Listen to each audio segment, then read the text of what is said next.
ఒకటానికొని వస్తే ఒకటి జరిగింది. ముందు వీడియో కంటిన్యూషన్. సో, మొత్తానికైతే ఇస్కాన్ టెంపుల్‌కైతే అచ్చేసినాం. ఇదైతే కోనేరు. మేము ఎంట్రీ ఇవ్వంగానే ఫస్ట్ టెంపులే ఉంటదని మేమనుకున్నాం. కానీ కాదు. సో, చుట్టుపక్కల ప్రకృతి సూపరుంది. మొత్తానికైతే ఇదొక టూరిస్ట్ ప్లేస్ అనుకోవచ్చు. సో, రాంగానే ఫస్ట్ ఆవులైతే దర్శనం ఇచ్చేసినాయి. అసలు ఈ టెంపుల్ చాలా విలేజ్‌లోనైతే ఉన్నది. కానీ మేమచ్చిందైతే కోరుట్ల ఇస్కాన్ టెంపుల్.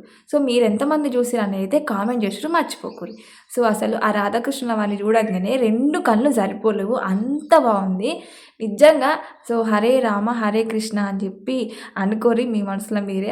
సో, మేమైతే ఇక్కడ ఒక పెద్ద మిస్టేక్ అయితే చేసినాం. అది ఏంటిదనంటే సండే రోజు వస్తే ఇక్కడ భోజనాలైతే ఉంటాయట. మేము వెళ్ళింది కూడా సండేనే. కానీ ఏమైంది, మేమేం చేసినాం అనేది నెక్స్ట్ వీడియోలో చెప్తా. సో, ఆలోపు ఫుల్ వీడియో ఎవరన్నా చూడకుంటే వెళ్ళి చూడుర్రి. ఈ వీడియో కింద లింక్ ఉంది. సో, అందులో అయితే ఫుల్ డీటెయిల్స్ అయితే చెప్పేసిన. సో, నెక్స్ట్ మినీ వ్లాగ్స్తో అన్ని క్లారిటీ ఇచ్చేస్తే ఆలోపు వీడియోకి లైక్ చేసి అయితే మర్చిపోకుర్రి.